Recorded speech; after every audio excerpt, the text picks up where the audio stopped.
The you who you think you are is indeed an impostor.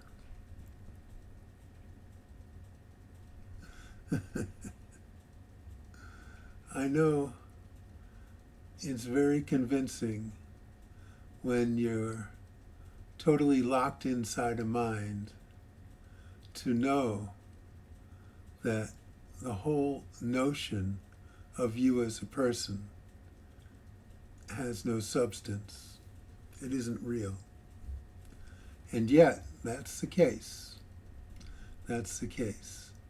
And it's just because of the tunnel vision that focusing on a mind gives you, because the mind is linked to a body, and when the focus is totally sucked into the mind, then you do have this sense of being something, of being an individual, a person, with a personality and a history and blah, blah, blah.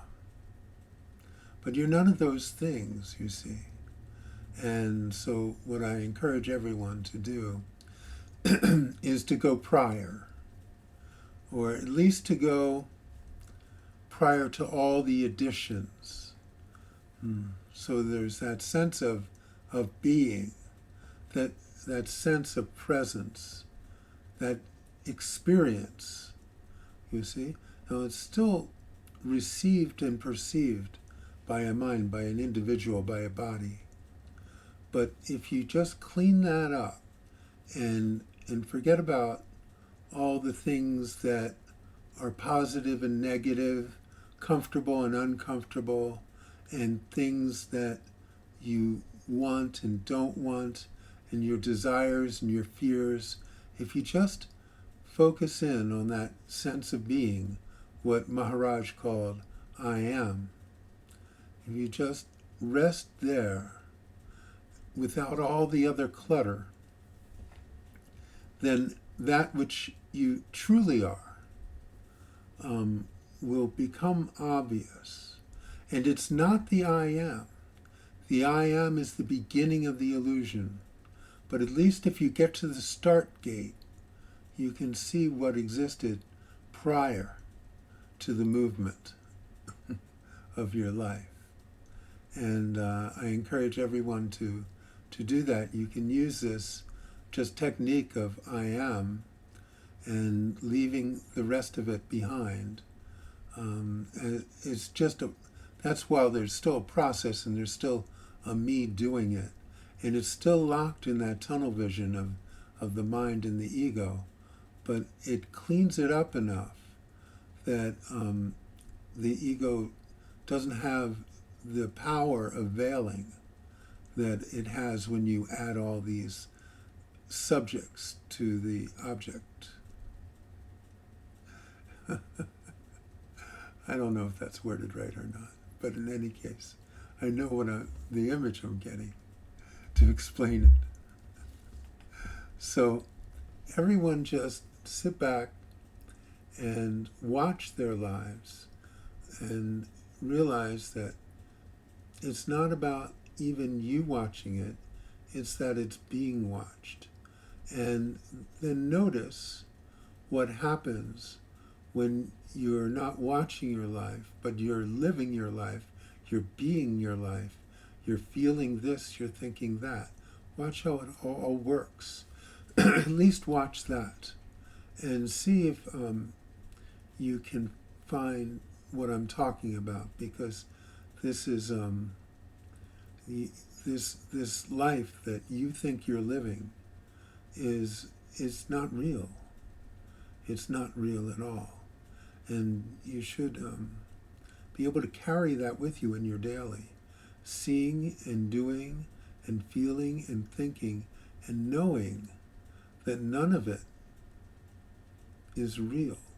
You know, the only thing that's real is that which you truly are. And there's no words for that, really.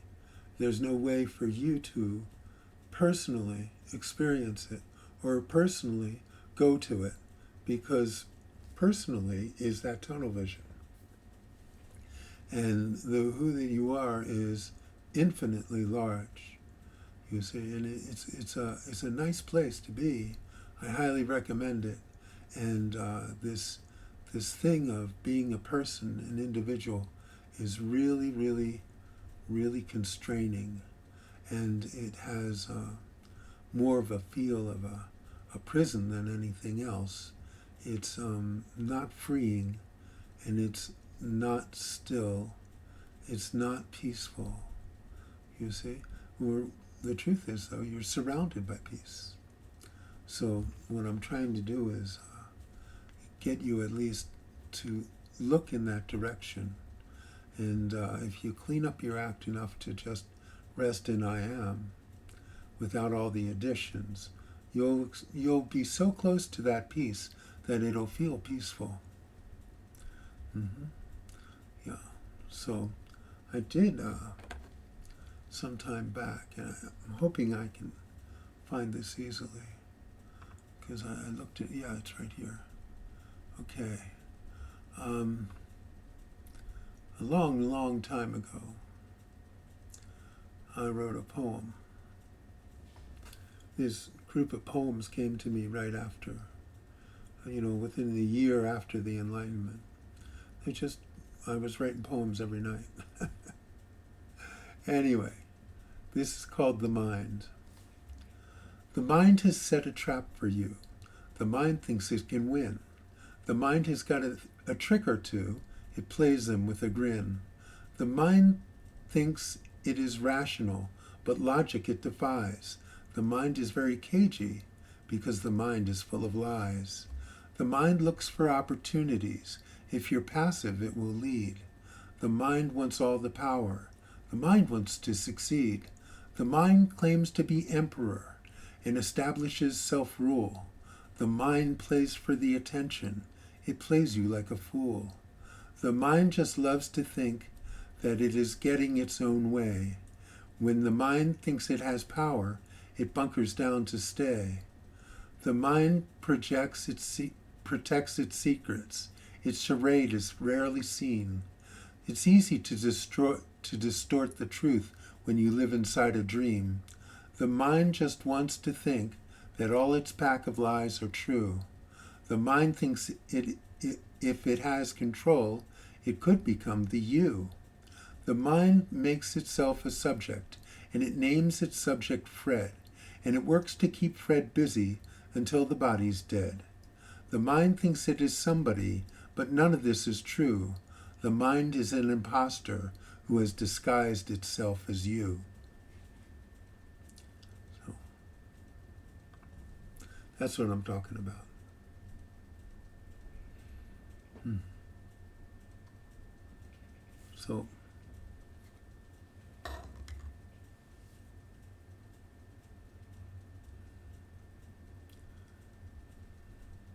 So as you go through your day, just stop buying it. Stop buying it. It's not true. I'm telling you. That which you are is everything. This is a fact. That which you are pretending to be is nothing. And I know you have this life, and you love your life, and you love the script, and you love your role, and you love all of it, most of it. And in any case, you're very attached to it. But because this is an illusion, it will disappear like illusions do. And all of these bodies, they all have a limited warranty. And you never know when the machinery is going to break down. So, when it breaks down, where will you be? I guess you'll die. But you see, my point is, you were never born. So what dies is a body. A body is born and a body dies.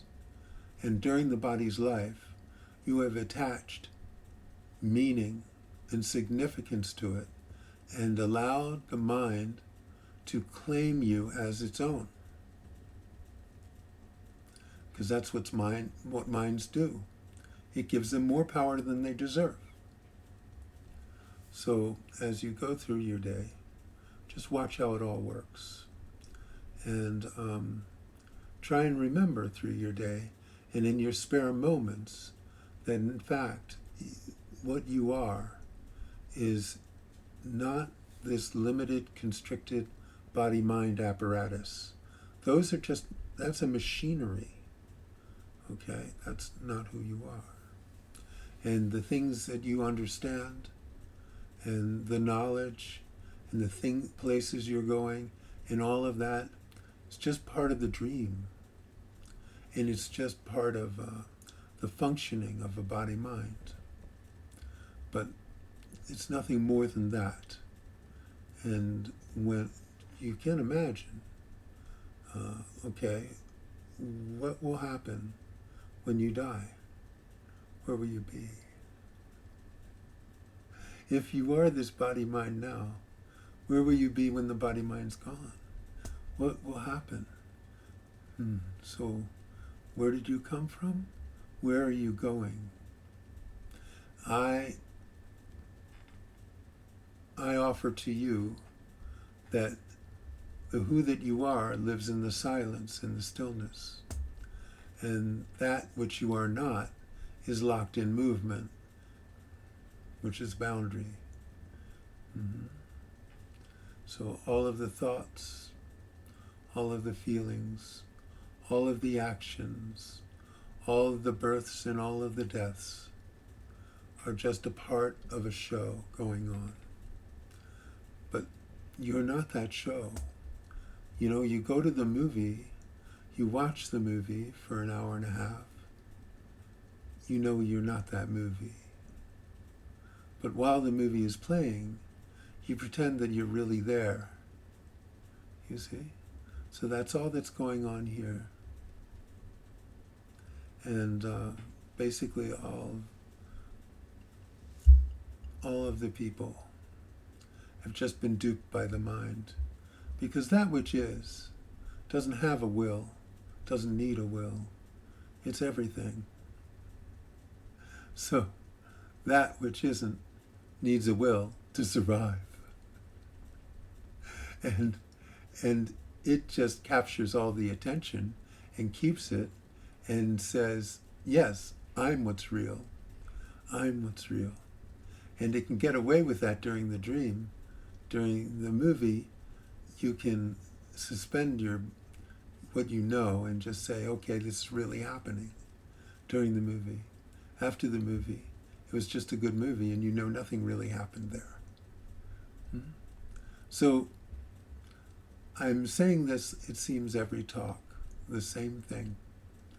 And what it is it's what's behind the words, that feeling you get, that feeling. I think all of you have had moments of just being, where you're just simply resting in that sense of presence, you see. And there's all this stillness all around you, but your mind is not designed to pick up on the stillness. It picks up on movement. The mind sees and looks for movement. So if you can just get your mind focused on just I am and keep it nice and clean, you'll find that I am is surrounded and embraced by stillness, and that in fact you are that stillness. Yeah, it'll come to you. Anyway, hopefully these talks are reminders, and really the job for you guys is in your daily life to remember this. You remember this. The habit is to forget. The habit is to do what you do in the movies. Just put aside all that and just buy into it so you can enjoy the movie. Now you see that's all right to do that for a lifetime. But you all are here at these talks, so I have the feeling that for all of you, there's a sense of wanting to know that peace and stillness and unconditional love that you know is there behind it all.